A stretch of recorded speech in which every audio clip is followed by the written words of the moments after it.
Hello, everyone. Welcome to the Inclusive Healthcare in Asia Forum, a path to growth for investments in Asia post-COVID-19. We are so pleased you could join us for this exciting discussion around the future of healthcare in Asia. My name is Feona Castro, and I'm a managing partner at 17 Asset Management. On behalf of 17AM, I would first and foremost like to thank our speakers, supporting organizations, attendees, and my colleagues who I've worked closely with for today's forum, Lily Jin, Jaishree Singh, Austin Ritzel, and Heather McGee.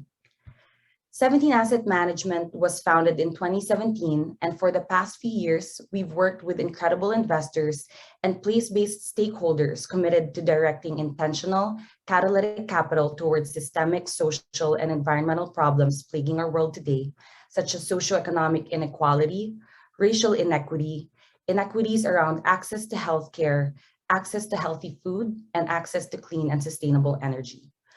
We firmly believe in the power of the United Nations Sustainable Development Goals as a framework to organize global priorities and pave the way towards a sustainable future.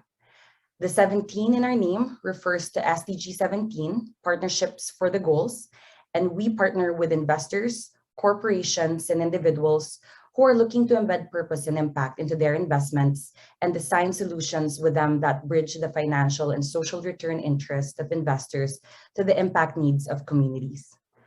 Public health has been at the center of global discourse, especially over the last 2 years. SDG 3, which says ensure healthy lives and promote well-being for all at all ages, is designed to help reduce global health disparities, especially among disadvantaged populations such as low-income individuals and/or families, people of color, women, children, and the elderly.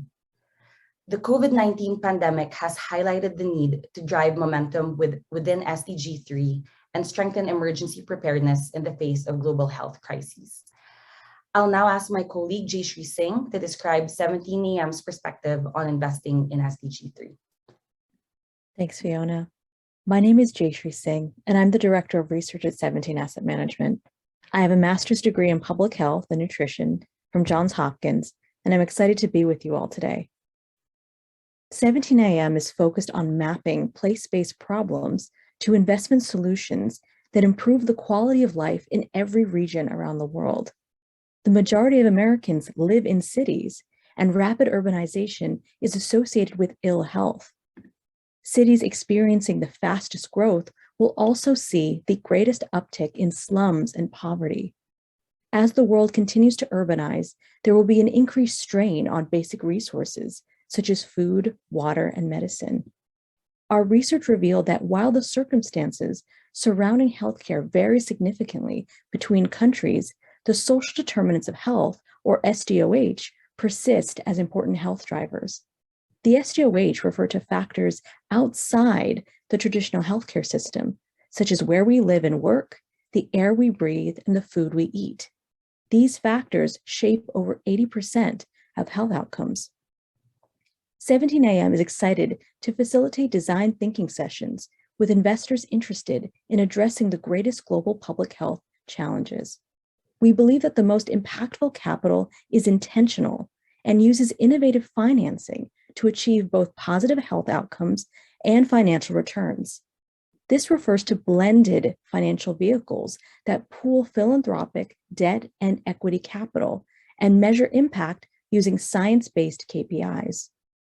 Over the past few years, our research has identified the most salient public health issues in US cities such as Philadelphia, Boston, Los Angeles, and Pittsburgh.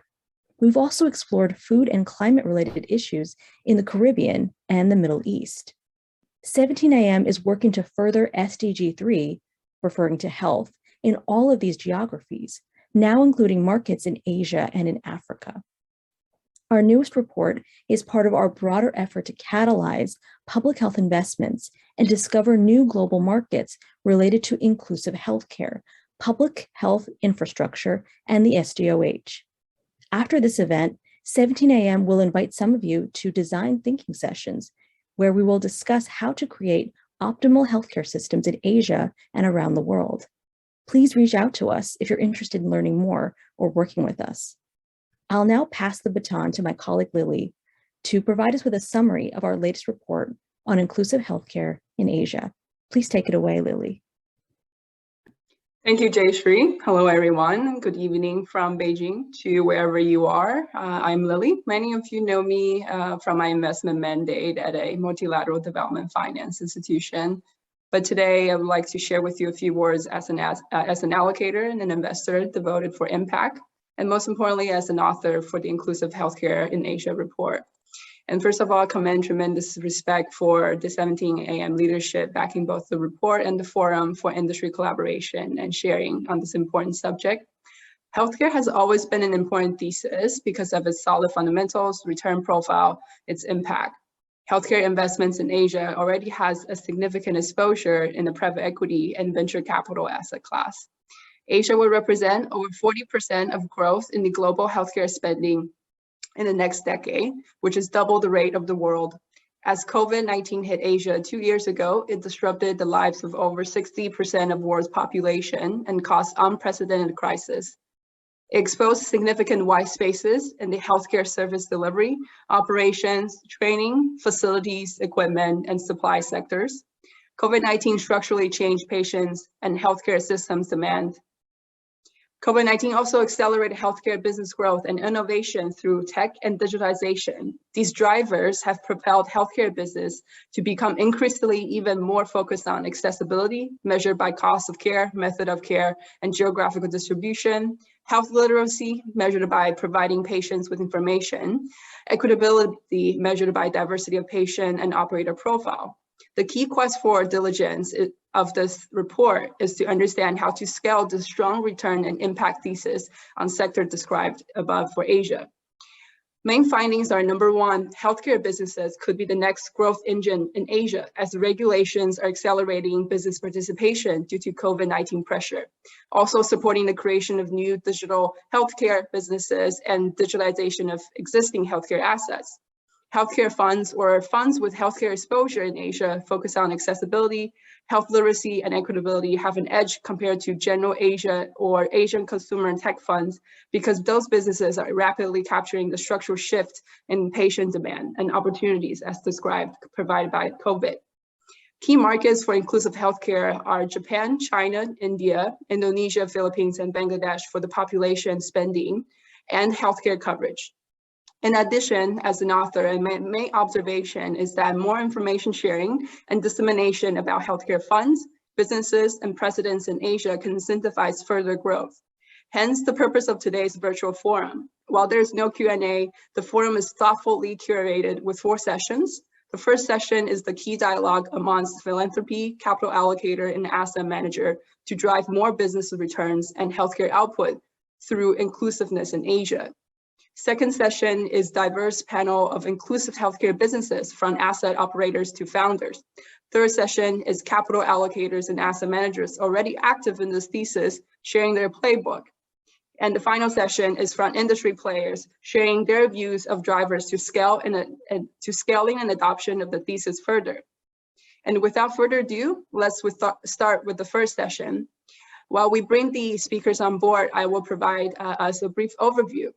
In this session, we will sit down with Karen, the Chief Operating Officer from WHO Foundation, Janette, Director at Asian Development Bank as a capital allocator, and Abrar, co-founder, managing partner at Quadria Capital as an asset manager, with an iterative dialogue around inclusive healthcare in Asia. And without further ado, I will welcome my panelists on stage.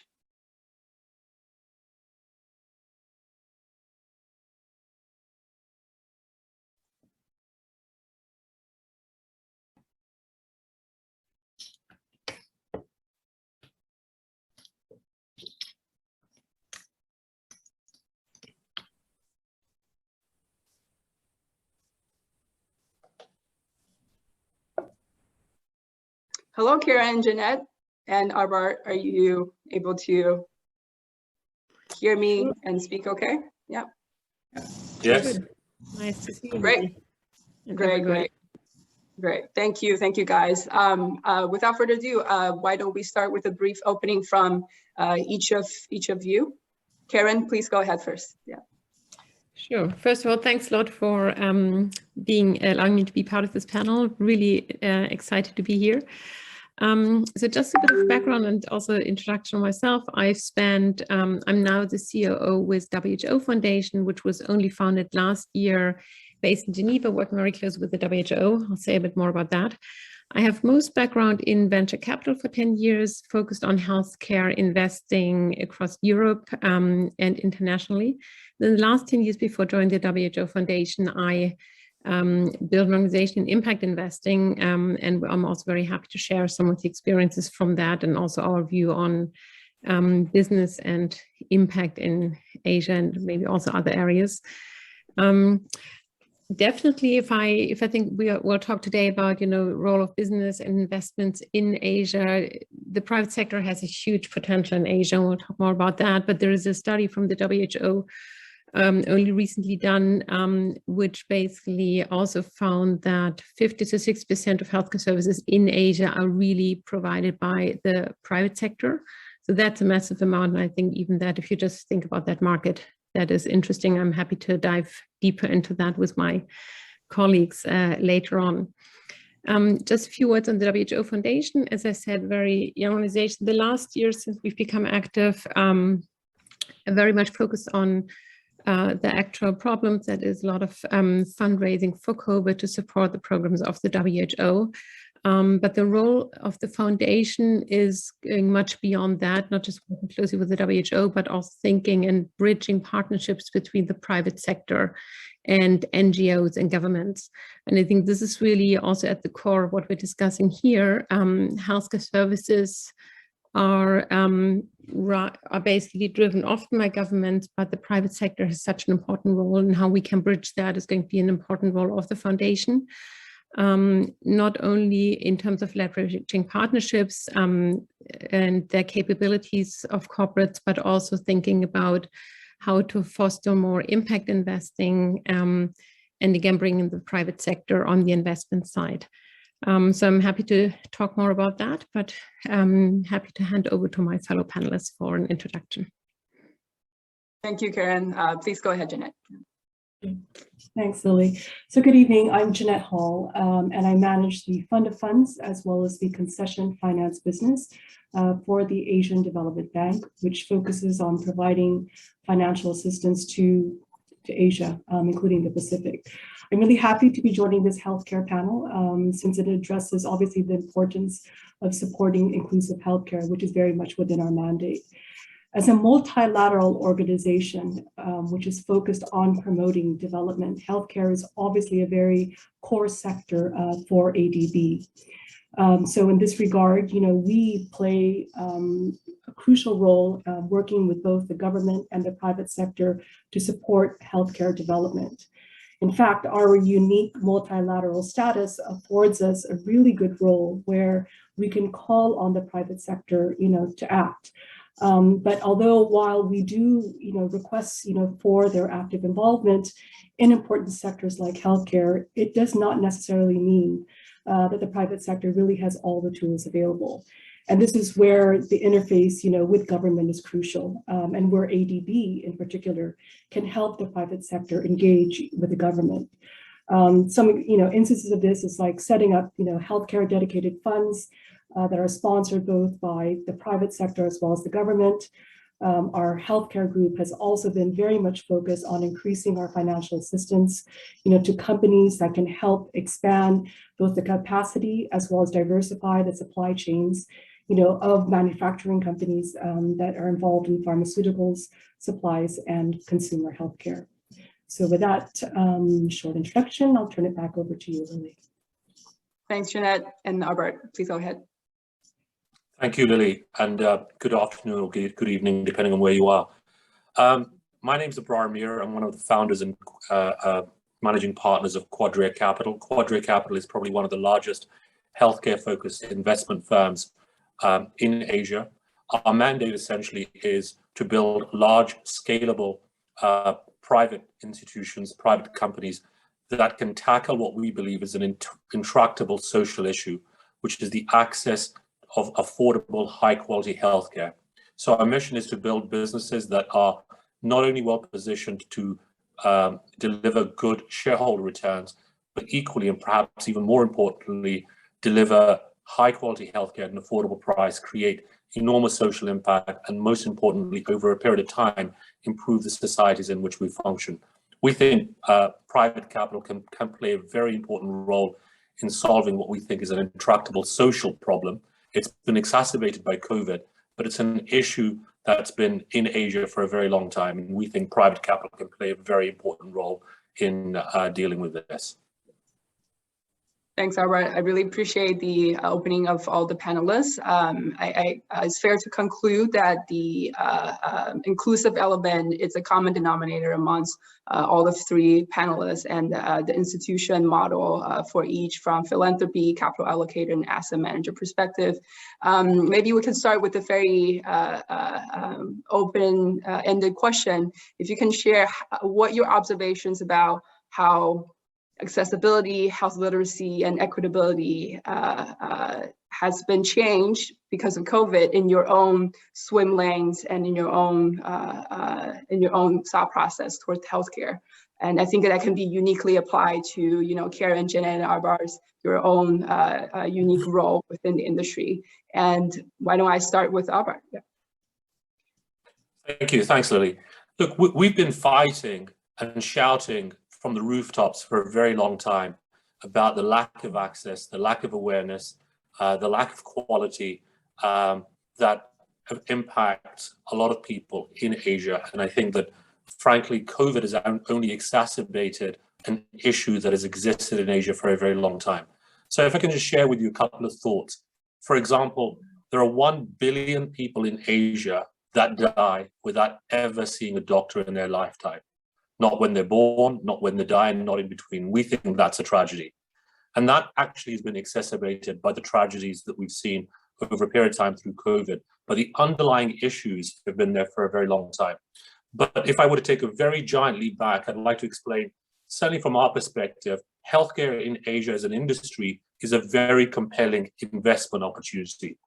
There are a number of mega trends that are really driving inherent growth in the healthcare industry, all the way from the sheer size of the population, the increasing affluence, the disease burden, the gap between demand and supply, which ultimately means the healthcare industry in Asia is growing at perhaps 3 times the pace of the rest of the world. And we think that Asia contributes something like 60% of the worldwide growth of the health industry. Taken to overall context, the health industry is going to be larger than the US and Europe combined in less than 10 years. That's how big and that's how compelling the investment opportunity is. But if you're going to navigate that opportunity, there are intrinsic challenges, what we call the barriers to growth. And those effectively are affordability. The vast majority of Asians earn less than $10 per day.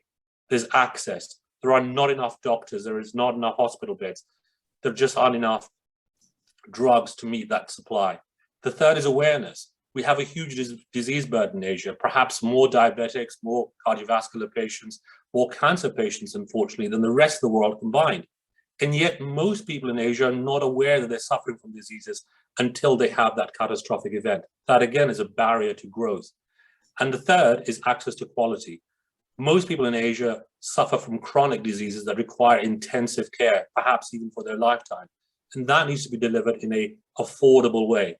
So for us, the underlying investment opportunity is very compelling.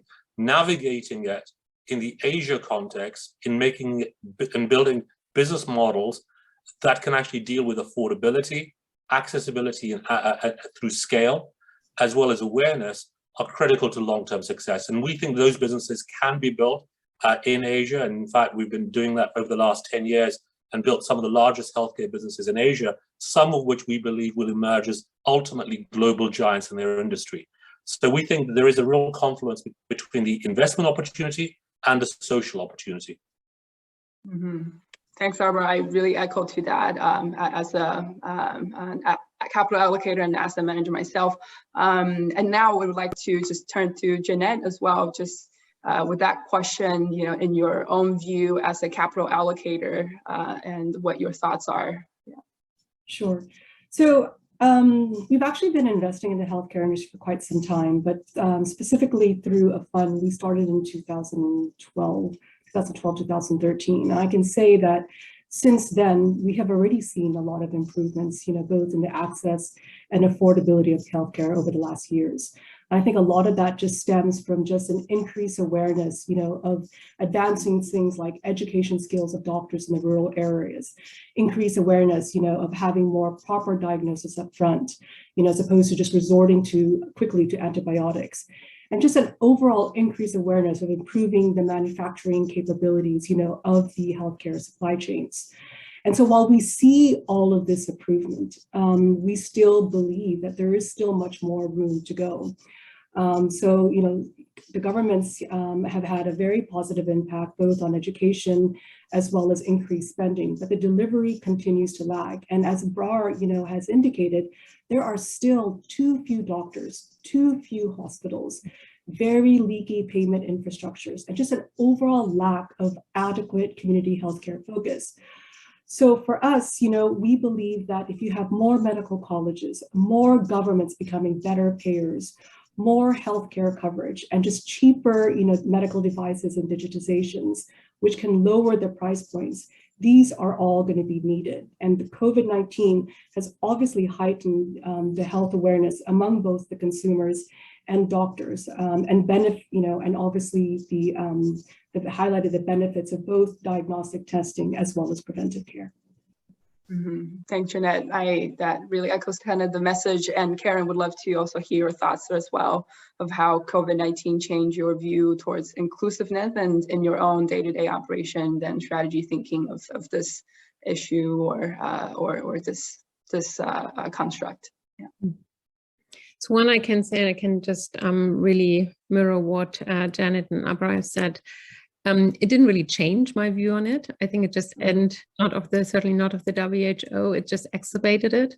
It just brought it out that there is definitely, there has been a lack of equitable access to healthcare, availability, affordability, literacy definitely as well. So I think this has just brought out very much into the open by COVID, but it was always there. And I find your report, it's also interesting how because you basically profile different countries in terms of where they are. But what we've also seen in Asia, but definitely also in other regions where I've been active, is that it's also a matter of a very strong discrepancy between urban and rural areas in terms of basically coverage of healthcare services, quality of the healthcare services, availability of coverage through community workers, and also having community workers who are well educated and therefore are able to deliver proper service with the backing of informed medical staff, maybe in the background. And I think this does create amazing opportunities in terms of what can be done. But one of the lack of what's been happening, I think also in the private sector, there is a question of low-hanging fruits. I spent 10 years in social business where the purpose of the business very clearly focused on social impact. Now that's a very extreme case, but if you are a normal investor in healthcare, you might not always look into that in that way. And I think it's an important mind shift to think about how can the business really focus on those parts of the population, like also third-tier countries, more rural areas, to say this is where coverage needs to go, this is where accessibility has to be provided. And another aspect, I also just to contour what Janette said, is it's the broad coverage of healthcare services, but there's also a matter of affordability. It's still in low middle income countries, you still have 40% of healthcare services are paid for out of pocket by the patients, which means not covered by government, it's not covered by health insurance. And that is also something we've seen in COVID that has really driven people into poverty, just being able to afford that. And I think that is an additional thing also where a role, or also a more structural role to complement the ability of the private sector to deliver that healthcare is coming in, to say, how can you make services affordable, but how can you also create a proper insurance coverage in different countries in order to then be able to pay to private providers? I think this will also increase and enhance private investment into the sector further. Thanks, Karen. And I think there's no doubt that we have a common understanding and common denominator towards the gaps and the white space. And now let's talk about when the rubber meets the road and what our thought processes are. And we'd love to go to start with Janette. Let's start with the top of the waterfall in terms of capital first. So what are your thoughts about asset managers in the space in healthcare in Asia? And how do we go from here in the role that you see as yourself as limited partners to play and to propel to fill the gaps that the four of us has identified? And for Abrar next is as a asset manager, what type of businesses, and you guys, Quadria has been in the space for 10 years, and would love to hear the existing performance and thoughts about their growth and outlook as well, to fill this gap. And finally, back to Karen, is in philanthropy as kind of the front lines to feel the burden faced by the public sector, and what roles you think from philanthropy or public sector can play more to help align interests and create incentive. And I would just devote the rest of the entire panel to you guys. So please take it all away. I do not want the floor back. So go ahead. Yeah. Great. So maybe I can start with my query in terms of the capital allocators and limited partners. So I think generally, right, we all know that governments can only do so much. And because of that, I think private capital will always be very needed, particularly in critical sectors like healthcare. So, we look at private capital that can be used to obviously support the development of more affordable drugs and vaccines and devices. And this in turn, should hopefully help individuals improve their access to the basic healthcare needs. But on the other hand, we also think that there is still really a very large unmet demand for inclusive healthcare services. And this was exacerbated by the COVID-19 impact. And therefore, we think there's a huge market opportunity for private sector investors to deliver inclusive healthcare, both at scale and as well as promoting the use of innovative solutions. And private equity obviously is very well suited, to providing long-term capital, since PE firms, have the ability to take a much more longer perspective. And so therefore, we also see companies, that receive this capital able to build such large-scale infrastructure with a view of the long term. Yeah, and perhaps I can just comment on that too. Thanks, Janette. Look, from our perspective, as I mentioned at the beginning, we certainly think that private capital can be a force for good. It can actually help build businesses that ultimately are suited to improving lives. And doing that in a way that does not compromise on economic returns. So the ability to be able to do well and to do good, we think, are singular. And I'll give you a sense of how we've tried to do that in the businesses that we invest in. First of all, the businesses that we invest in, we have a very clear investment strategy, but that investment strategy is also singularly focused on a very clear social strategy. In other words, they're not two different things.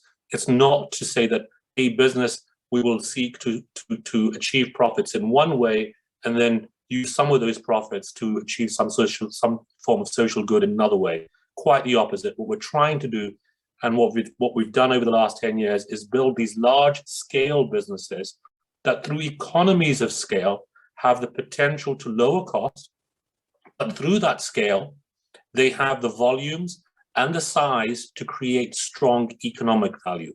And that does not compromise that relationship between the private sector and the individual patient that accesses healthcare. So it's not a question of us, for example, exploiting patients. Quite the opposite. As a private investor, it's quite counterintuitive that we've been able to achieve sustained, high quality, top tier economic returns, north of about 25% IRR consistently, and yet we've never taken dividends from our businesses. So it becomes a virtuous cycle. It's not, as an investor, that we are making money by taking money out of the investments that we make. Quite the opposite. When we make investments, we're trying to build large, scalable, either healthcare services businesses or pharmaceutical manufacturing businesses or diagnostic services businesses.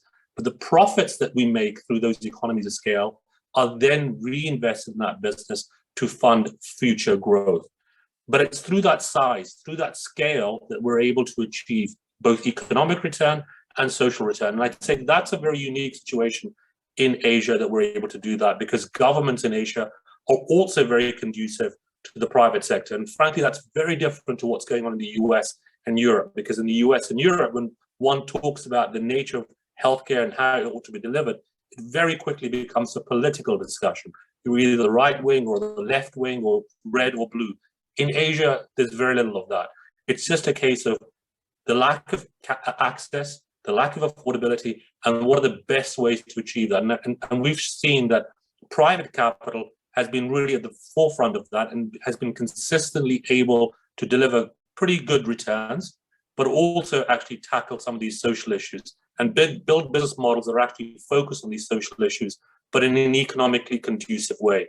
So we certainly think that's a very unique thing about Asia, and hopefully over time we think this will actually disseminate to the rest of the world. I'd just love to also take up some of these things, because they really resonate also with what we are trying to do with the WHO Foundation, but also what we've done in investing in social businesses.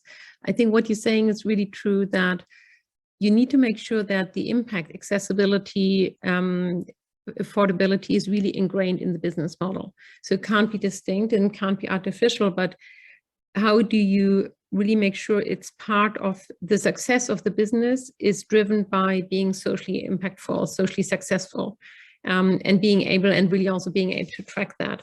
And if you think about so where would philanthropy and government come in? And I would say come in supporting, but not in terms of replacing. I think it's really important. I think one role is really how to bridge the divide that in fact is happening in some countries, not in others, luckily. So, but in a lot of countries where the government doesn't know how to engage with the private sector, how to create the right incentives, and how to basically set the same goals and the framework that the private sector needs in order to be successful. So rather than empowering the private sector, becomes a conflict between who has what role and who's dominating it. Like what you were saying, becomes politicized. You have that in a lot of countries. I think that is an important role of government to be conducive to the development of private corporations that can provide that healthcare, to also be aligned and engage with the private sector, say, see, this is important, this is how we can maybe also provide incentives. And that also leads me to NGOs in the sense of, how do you create incentives for private businesses to reach the social impact that you do? How can you support that? Possibly facilitate some of the development of business, even though, again, NGOs are not very familiar with engaging with the private sector. And I think bridging that gap is really, really important. There's a lot of education that needs to happen, and some countries and some NGOs are more advanced than others. Social impact bonds have been out there for a long time. They are very much focused on social, basically on NGOs, on NGO delivery, but there are new models also coming up which incentivize private investments, like the social success note, that are really combining the philanthropy side, provide the right incentive then also for businesses to engage in those areas where maybe otherwise it would be difficult to become a profitable business. And maybe one last thing, and I think this goes to innovation, technology innovation. We haven't spoken about that at all. There's a lot of bread and butter business, which is just delivering normal hands-on healthcare services, production, but there's technology is an amazing way to scale. How do we use digital innovation in order to bring healthcare delivery and empower, for example, community workers to really deliver good healthcare in a remote setting that otherwise would not get that kind of quality of healthcare services. That is cost efficient, but it's also still a level of quality that is absolutely affordable and relevant. And that's in fact something I've seen in Brazil happening quite extensively, which is something also to think about. How can we replicate some of the models that are happening, some of the innovations that are happening in other areas of the world, and bring those into Asia and scale them there? I think that's also something where the WHO, for example, and the foundation at the center of having that global overview can also bring innovation and replicate that and help the private sector to take that up, pick that up in other areas. Thank you, Karen and Abrar and Janette. That's really a good overview of our path forward to close the gap and create more incentive. And now with the remaining couple minutes left, which is still good enough time, I want to bring this case, our points even more to life, which, Karen, to you, you mentioned exactly about technology and digital innovation within the healthcare system and how foundations can play a role in the early stage to drive and shape their business model. I'd love to hear your thoughts about if there is a specific region or a specific general technology for a sector, just brainstorming with you and sharing your thoughts with the panelists, and for Janette, and again to just push the conversation slightly even more just beyond PE and VC as an asset class, and what do you think of the specific playbook should be, because they can be multi-sector, they can be multi-country, single country.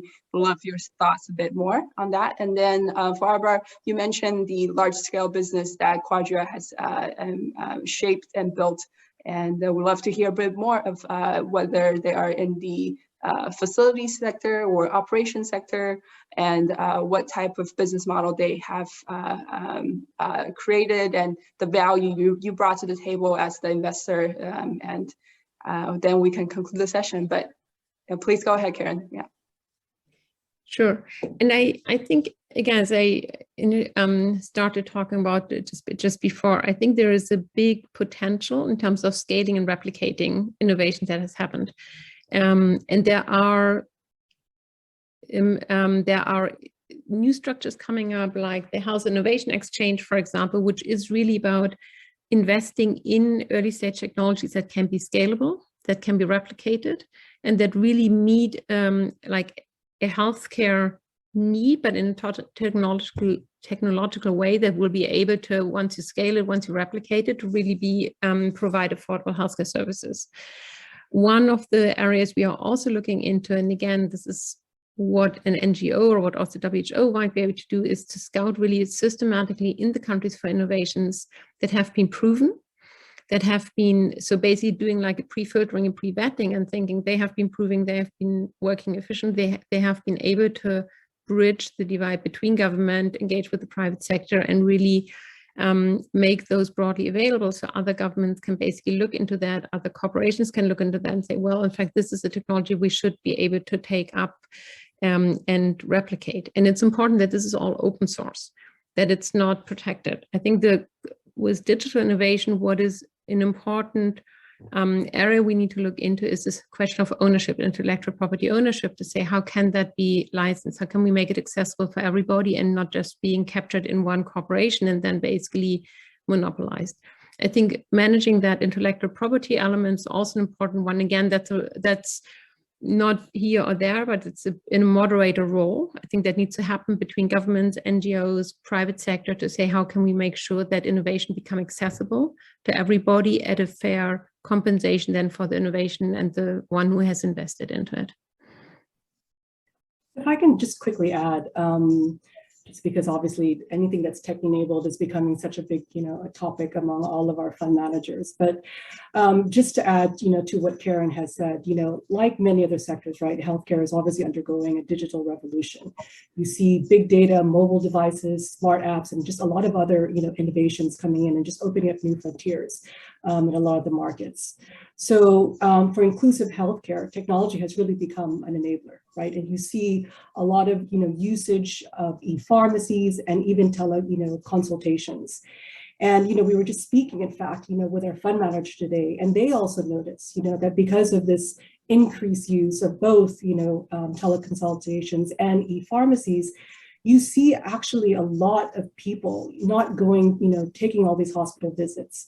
Or queuing even, at tertiary hospitals. They're now, these hospitals, because there are fewer visits, because they're using, this accessibility, they're now able to focus much more on serious illnesses and diseases. And finally, one of the other points that I wanted to emphasize is that we think that both technology and software can also improve drug inventory management significantly. Because then it'll empower both patients and doctors, and also allow right medicines to be given to patients. Yeah, and if I can add to that, to what you were saying earlier, Lily, around how business models have to evolve to the Asia context, I think from our perspective, it's very important to understand whilst we've got a tsunami of growth that's driving the health industry in Asia, equally, we have these barriers to growth, whether it's affordability, whether it's access. And private capital, we think, has played a very smart role in doing that, in evolving business models that can achieve that, but do it in a way that is still economically viable. So to give you a very different context, for example, in the aviation industry, you have British Airways, which arguably flies more affluent passengers, and then you have AirAsia, which arguably flies poorer passengers. But counterintuitively, AirAsia actually makes more money than British Airways. And that's very much the same in the health industry. Many of the patients that we treat, many of the businesses that we've built are focused on the lower income portions. But in the EBITDA level, we're still able to generate very solid economic returns to our shareholders. And we're not shy about that, because we do believe profits are critical to long-term sustainability if you're solving an intrinsic problem. And that applies to the entire health spectrum, whether it's healthcare services, hospitals, clinics, whether it's pharmaceutical manufacturing. Equally, Asia is really emerging as a global center of pharmaceutical manufacturing.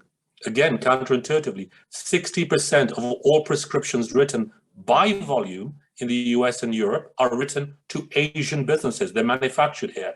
Now, the next step really is on the innovative side. Can Asia really move to becoming a center for innovation? We certainly believe it can. Asia, for example, produces 2 million new scientists and doctors each year. Over the long term, we think that will add to the innovative hubs that will emerge out of Asia. We're seeing some of that innovation coming out of some centers, whether that's India, whether it's Singapore, whether it's Hong Kong. Over time, we think that will accelerate. And over time, we think actually the center of gravity of the healthcare industry will actually shift from the West to the East because of these mega trends that we're seeing. Wow, that's really great. I think my key takeaways are, one, to really solve this word, the white space, is the accessibility, the scale, as well as the tech or digital element would be key.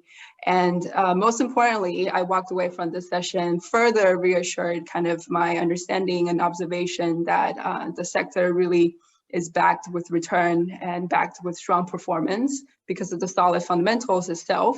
And most importantly, there are agents within the industry with very aligned interests, and even having more and more incentive because of the unfortunate or fortunate event of COVID-19 that brought all of us together.